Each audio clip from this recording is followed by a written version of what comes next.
ग्रह नक्षत्र तारे और सितारे बदलते हैं अपनी चाल और आपके आचार्य बताते हैं आपकी राशियों के हाल। मित्रों, सादर जय श्री कृष्ण।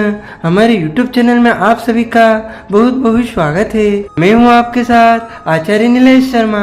आज हम आपको बताने जा रहे हैं कि वर्ष 2024 का जून का महीना आपके लिए धनु राशि वालों के लिए कैसा रहने वाला है। आपका कार्य क्षेत्र यानी कि आपका करियर, आपकी नौकरी, आपका व्यापार व्यवसाय कैसा रहेगा, आपकी आर्थिक स्थिति यानी कि आपकी कमाई व आपके खर्चे कैसे रहेंगे, आपका स्वस्थ जीवन यानी कि आपकी सेहत कैसी रहेगी, आपका प्रेम तथा वैवाहिक जीवन कैसा रहेगा, आपका पारिवारिक जीवन, पारिवारिक माहौल कैसा रहेगा। और वीडियो के अंत में बाधाओं से बचने के लिए तथा आपके सभी कार्य निश्चय ही पूर्ण हो ज्योतिषी उपाय भी बताएंगे। इसीलिए इस ज्ञानवर्धक वीडियो को अंत तक जरूर देखिएगा और देखने के बाद अधिक से अधिक लोगों को शेयर भी कर दीजिएगा। चलिए सबसे पहले हम बात करते हैं आपके कार्य क्षेत्र की, यानी कि धनु राशि वालों का करियर, आपकी नौकरी, आपका व्यापार व्यवसाय जून के महीने में कैसा रहेगा। करियर के दृष्टिकोण से यह महीना उतार चढ़ाव से भरा रहने की संभावना है। पूरे महीने आपके दसम भाव में केतु महाराज विराजमान रहेंगे, जिससे आपका मन किसी न किसी बात को लेकर भ्रमित रहेगा। आपको परेशानियां महसूस होंगी। आपको लगेगा कि कार्य क्षेत्र में आप अपना सर्वश्रेष्ठ कर पाने में सफल नहीं हो पा रहे हैं और इसीलिए आप अपना काम करने में हिचकिचाएंगे। आपका मन काम में नहीं लगेगा और इससे कार्य क्षेत्र में विवाद उत्पन्न हो सकते हैं। दसम भाव के स्वामी बुध महाराज महीने की शुरुआत से लेकर 14 तारीख तक आपके छठे भाव में विराजमान रहेंगे, जहाँ पर सूर्य, बृहस्पति और शुक्र भी स्थित होंगे। यह आपके संघर्ष को दिखाता है। आपको अपने कार्य क्षेत्र में जमकर पसीना बहाना पड़ेगा और बहुत मेहनत करनी होगी। आपके विरोधी आपको परेशान करने में कोई कसर बाकी नहीं रखेंगे। इसीलिए आपको सावधानी रखनी होगी। किसी तरह की कंट्रोवर्सी में पड़ने से बचना होगा, नहीं तो आपको मुसीबत आ सकती है। दसम भाव से अष्टम भाव यानी कि पंचम भाव में मंगल महाराज अपनी राशि के होकर मजबूत रहेंगे, जो आपको नौकरी में बदलाव की ओर संकेत कर सकते हैं। यह समय आपको एक अच्छी नौकरी प्रदान कर सकता है। यदि आप अभी तक बेरोजगार हैं तो इस दौरान नई नौकरी प्राप्त होने से आपका चेहरा खिल उठेगा, आपकी आमदनी बढ़ेगी। व्यापार करने वाले जातकों को महीने के उत्तरार्ध तक इंतजार करना होगा। सूर्य, बृहस्पति, बुध और शुक्र जैसे ग्रह छठे भाव में विराजमान रहकर व्यापार में चुनौतियों को बढ़ाएंगे। आपको व्यवसाय में पूंजी निवेश करने से ज़्यादा पैसा लगाना पड़ सकता है, जिससे आपको आर्थिक जोखिम का सामना करना पड़ सकता है। कुछ सावधानी रखने से धीरे धीरे सफलता का मार्ग प्रशस्त होगा। महीने के उत्तरार्ध में 14 तारीख को बुध सप्तम भाव में आ जाएंगे, तो यह समय नौकरी और व्यापार दोनों ही क्षेत्रों में अच्छी सफलता आपको प्रदान करेगा, क्योंकि बुध अच्छी स्थिति में होंगे। सूर्य की कृपा से सरकारी क्षेत्र में भी अच्छी सफलता मिलने के योग बनेंगे। तीसरे भाव में शनि महाराज पूरे महीने विराजमान रहेंगे, जो आपके साहस और पराक्रम को बढ़ाएंगे। आप अपने व्यापार को पूरी मजबूती के साथ सही दिशा देने के लिए प्रयास करते रहेंगे। अब हम बात करते हैं आपकी आर्थिक स्थिति की, यानी कि जून के महीने में आपकी कमाई व आपके खर्चे कैसे रहेंगे। यदि आपकी आर्थिक स्थिति को देखा जाए तो महीने की शुरुआत बहुत कमजोर रह सकती है। इसीलिए आपको महीने की शुरुआत से ही धन बचाने पर ध्यान देना होगा। दूसरे भाव के स्वामी शनि महाराज तीसरे भाव में विराजमान रहेंगे और एकादश भाव के स्वामी शुक्र महाराज महीने की शुरुआत से ही छठे भाव में बुध, सूर्य और बृहस्पति के साथ उपस्थित रहेंगे, जिससे आपकी आर्थिक चुनौती बढ़ेंगी। आपके खर्चों में बढ़ोतरी होगी। हालांकि अच्छी बात यह है कि पूरे महीने मंगल महाराज पंचम भाव में बैठकर आपके एकादश भाव को देखेंगे और अष्टम दृष्टि से द्वादश भाव को देखेंगे, जिसे बीच बीच में आपको अच्छी आमदनी देते रहेंगे और आपके खर्चों में कटौती करने में महत्वपूर्ण भूमिका निभाएंगे। महीने का उत्तरार्ध में आपके आर्थिक जीवन में सुधार आएगा। शुक्र, बुध और सूर्य षष्ठ भाव से निकलकर सप्तम भाव में आ जाएंगे, जिससे व्यापार से भी धन प्राप्ति के योग बनेंगे और नौकरी करने वाले जातकों को भी उनकी नौकरी में कहीं न कहीं कोई लाभ प्राप्त हो सकता है।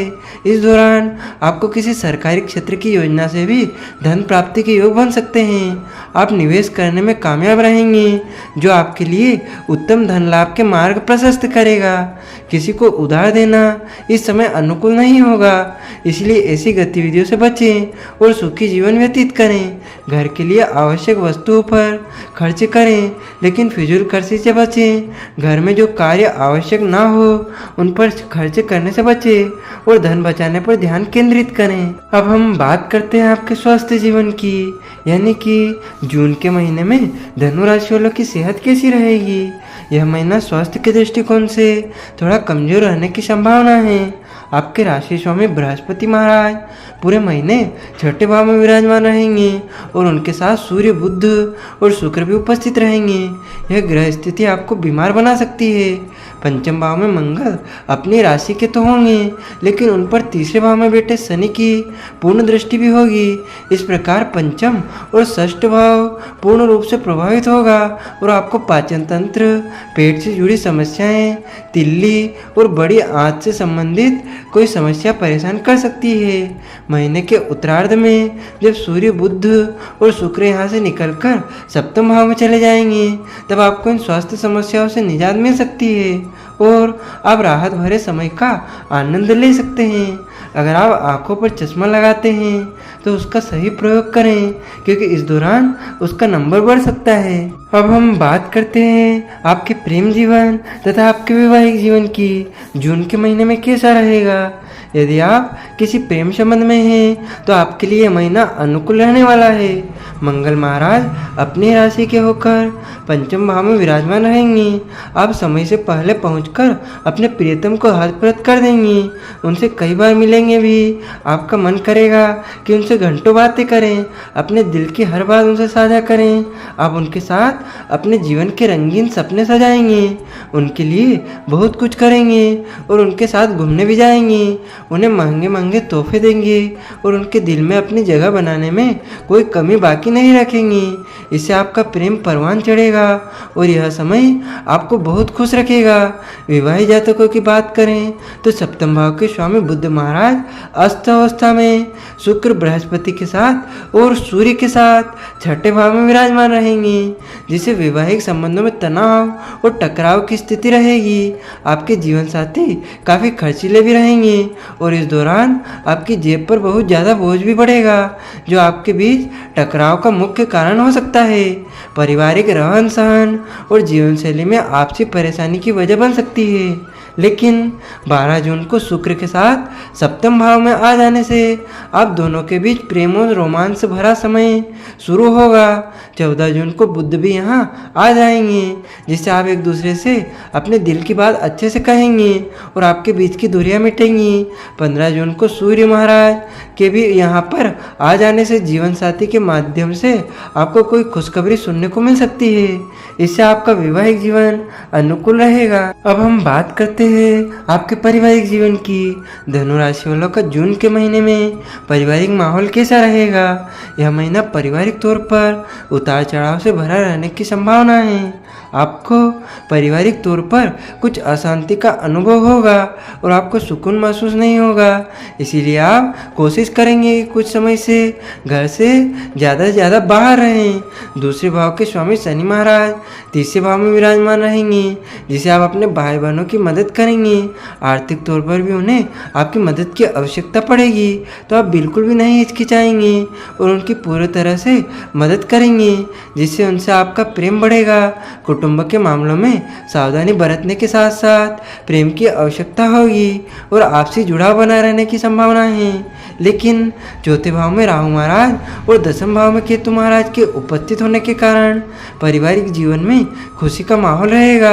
माता पिता को स्वास्थ्य समस्याएं प्रभावित कर सकती है, इसीलिए आपको उनके स्वास्थ्य पर ध्यान देना होगा।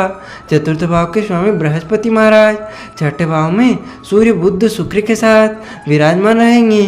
कोर्ट कचहरी के मामले में आपको परेशानियों और खर्च के बाद सफलता मिल सकती है।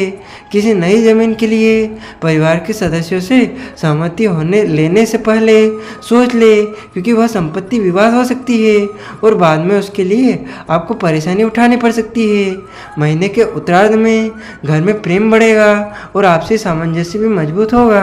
आपको बाधाओं से बचने के लिए तथा आपके सभी कार्य निश्चय ही पूर्ण हो, इन ज्योतिषी उपायों को करना चाहिए। आपको प्रतिदिन अपने मस्तक पर केसर का तिलक लगाना चाहिए। गुरुवार के दिन ब्राह्मण अथवा विद्यार्थियों को भोजन करवाना चाहिए। मंगलवार के दिन अपने किसी भाई को कोई ना कोई गिफ्ट दे। रविवार के दिन सूर्य देव जी को तांबे के पात्र में गुड़ और कुमकुम डालकर जल अर्पित करें। इन ज्योतिषी उपायों से आपके ऊपर आने वाली सभी बाधाएं शांत होंगी और आपके सभी कार्य निश्चय ही पूर्ण होंगे। आपको और आपके पूरे परिवार को सादर जय श्री कृष्ण, सादर धन्यवाद। जय श्री राम।